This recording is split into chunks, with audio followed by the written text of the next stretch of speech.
सबसे common question, vibrations को high कैसे करें? जिनको वाइब्रेशन समझ में नहीं आती वो लोग क्या क्वेश्चन पूछते हैं कि मूड ऑफ हो जाता है बिना बात के लिए। किसी भी मोटिवेशनल स्पीकर को देखो तो बड़ा अच्छा लगता है, आंसर भी मिल जाता है, लेकिन उसके बाद फिर वापस से हम उसी जोन में चले जाते हैं थोड़ी थोड़ी देर में। आज की वीडियो बहुत ही रिक्वेस्टेड वाली वीडियो है, बिकॉज ये सबसे ज़्यादा कॉमन क्वेश्चन है जो मुझसे इंस्टाग्राम पे भी पूछा जाता है, यूट्यूब पे भी पूछा जाता है कि मैम प्लीज़ कुछ तरीके बता दो जिससे हम अपनी वाइब्रेशंस को हमेशा ऊपर कर सकें। तो इस वीडियो को मैं 2 पार्ट्स में करूँगी। ऑफ कोर्स इसी में ही होगा, बट पहला वाला जो होगा ना, मैं आपसे शेयर करूँगी वो चीज़ें जिससे समझ में आएगा कि क्या ऐसी बातें हैं या क्या चीज़ें वो ट्रिगर्स हैं जिसकी वजह से आपकी वाइब्रेशन लो होती है। जाने अनजाने में हम सब उसमें से गुजरते हैं। अप्स एंड डाउन्स कहते हैं ना, हमेशा चलते हैं। ऐसा नहीं है कि मैं उनमें से नहीं गुजरती, अगर मुझे पता है तो मैं भी गुजरती हूँ। लेकिन हाँ, वो कहते हैं ना, जब आपको इलाज पता होता है तो आप उस इलाज तक जल्दी पहुँच जाते हो। पार्ट 2 इसका जो होगा, यानी इसी वीडियो का जो सेकंड हिस्सा होगा, उसमें बहुत इंपॉर्टेंटली मैं आपसे शेयर करूंगी वो सारे टिप्स ट्रिक्स जो मैं अपनाती हूँ अपनी वाइब्रेशंस को वापस से रेज करने के लिए। और आई एम वेरी श्योर आप इसमें से जितनी चीज़ें अपनाएंगे ना, आप उसके बाद वाकई में आके कहेंगे हाँ ma'am, it works. I am a mother, teacher, guide and a friend, and these are my life lessons. I am doctor Niti Kaushik and welcome to my channel nitty gritty with doctor Niti Kaushik. आज मैं आपको ये थोड़ा अलग सा दिख रहा होगा, होटल में बैठी हूँ, मैं चेन्नई आई हूँ सिद्धार्थ का एक प्रोग्राम अटेंड करने के लिए। और क्योंकि वीडियो आज जानी है और मुझे लगा आज ही आपसे ज़रूर शेयर करनी है, तो मैं before going for my breakfast ये रिकॉर्ड कर रही हूँ। रात को की थी रिकॉर्ड, लेकिन ठीक से हुई नहीं क्योंकि लाइट की बहुत इश्यूज़ थे। चलिए जी, तो स्टार्ट ये करते हैं कि सबसे पहले कारण कौन से हैं जिसकी वजह से आपका वो डिप आता है, अननोइंगली या नोइंगली। बहुत से कारण हैं। सबसे पहले जंक फूड, कोई भी जंक फूड, पैकेट में से निकला हुआ कोई भी खाना। आप समझ लीजिए आप खुद ही वाइब्रेशन नीचे कर रहे हैं, भले ही चाहे वो एक बिस्किट हो, कुकीज़ हो, चिप्स का पैकेट हो। पैकेट ना हो 2 ही चिप्स खाए हों, बिस्किट का पैकेट ना खाए हो 2 ही बिस्किट खाए हों, Maggi noodles, anything from the packet. उसमें से कहते हैं ना, फ्रोज़न फूड भी काटते हैं पैकेट में से और उसको गर्म करके खाते हैं। Good for nothing. Alcohol, it hits you, उस समय हाई देता है, उसके बाद नीचे। नेगेटिव थॉट्स जो कभी पीछा नहीं छोड़ते। दिमाग है ना, हमेशा आपको वहीं गुमराह रखता है, यानी या तो पिछली बातों पे या आने वाली बातों पे।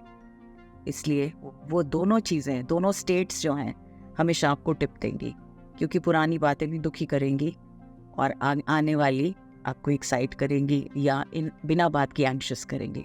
किसी भी तरह की दवाई, जो भी आपके शरीर में दवाई जा रही है, कोई भी दवाई क्यों ना हो, वो हमेशा जब भी हम कोई भी सॉल्ट अंदर डालते हैं तो हमारी बॉडी रिटेलिएट करती है और सेल्स उससे फाइट करने के लिए चले आते हैं। और जब वो कहते हैं ना, गुमराह करते हैं, उस वजह से हमें नहीं समझ में आता। हमें उस टाइम तो रिलीफ मिल जाता है, लेकिन बाद में हमारी एनर्जी, हमारे thoughts, everything goes down. Anger किसी और का किसी और पर निकलता है, और अक्सर एंगर उस पर निकलता है जो आपको आगे से जवाब नहीं दे पाता।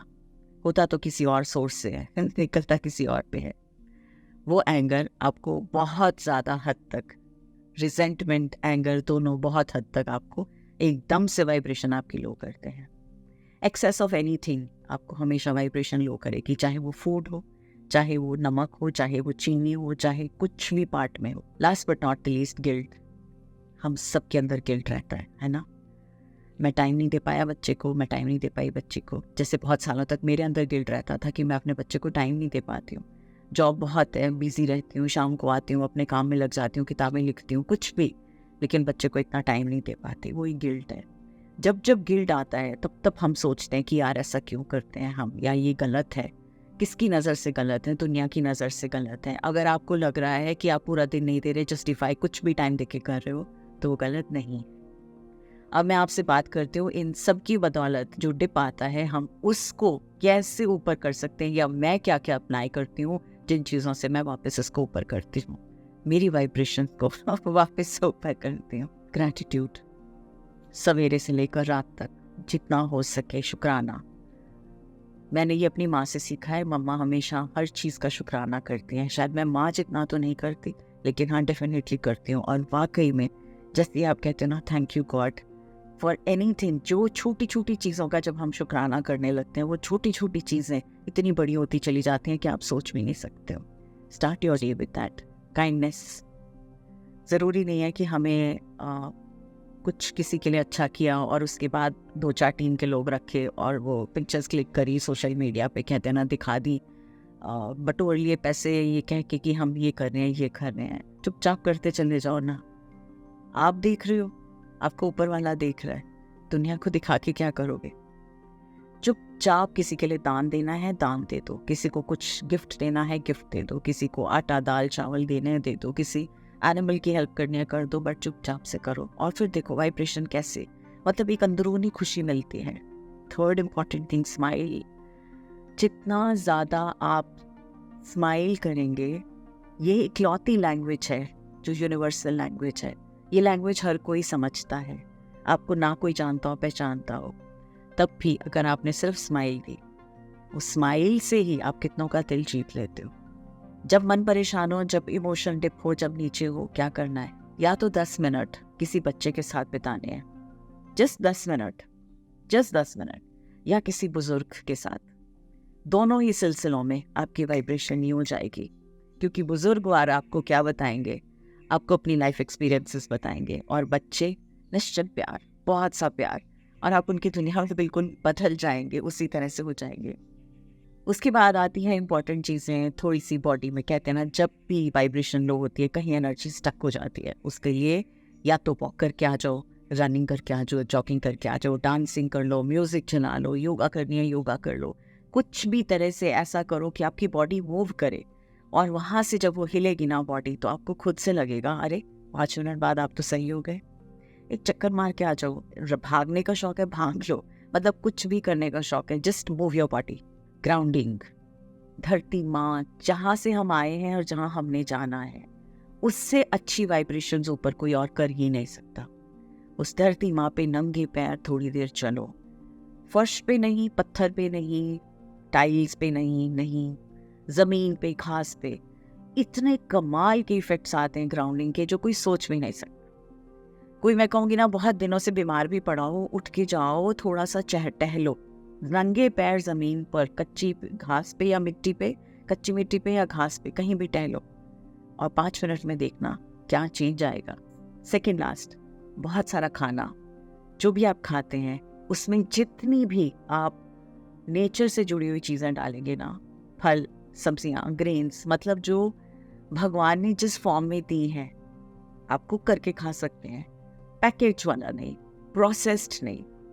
मतलब आप आटा खा रहे हैं, समझ में आता है, मिलेट्स खा रहे हैं, समझ में आता है, लेकिन उसको जब आप प्रोसेस्ड फूड की फॉर्म में खाने लगते हैं ना, ये मेरी लाइफ में मुझे बहुत फ़र्क पड़ता है। Last but not the least, creativity. हर किसी इंसान के अंदर कुछ ना कुछ क्रिएटिव एक्यूमेन होता है, आपके अंदर कुछ होता है। जब मैं उदास होती हूँ तो क्या तो मैं कुछ गुनगुना लेती हूँ, या मैं डांस कर लेती हूँ, या मैं कुछ लिख लेती हूँ। मुझे लिखने का बहुत शौक है, किताबें लिखने का बहुत शौक है। मैं जैसे, ये क्या है, ये भी तो क्रिएटिव एस्पेक्ट है ना, जो मैं शेयर कर रही हूँ आपसे। तो आपके अंदर जो भी कुछ क्रिएटिव एस्पेक्ट है, उसको ले लेना, और उसके बाद आप आधा घंटा ड्राइंग, पेंटिंग, कलरिंग, कुछ भी जो दिल करता है वो करना, और आधे घंटे के बाद आप वापस से अपनी ओरिजिनल जोन में आ जाएंगे। तो ये सारे पॉइंट्स हैं जो मैं आपसे शेयर करना चाहती हूँ, और जो मैं आपको बताना चाहती हूँ कि इनको करके कैसे मैं अपनी वाइब्रेशंस को अप करती हूँ। आई होप आप इनकी एक लिस्ट का स्क्रीनशॉट ले लेंगे, और ये आपके लिए बहुत कारगर होगा। Thank you so much for lots and lots of love and affection. मैं यहाँ चेन्नई में आई हूँ, और चेन्नई में कम से कम 100-150 ऐसे लोग होंगे जो मुझे मिले और उन्होंने कहा कि मुझे फॉलो करते हैं या चैनल में हैं। मैं उन सब का तहे दिल से आभार और शुक्रिया करना चाहती हूँ, इसलिए कि अगर आपकी लाइफ में मैंने एक स्माइल भी ला पाई, तो I think my mission is accomplished, it is achieved. Once again, my deepest of gratitude, and thank you so much.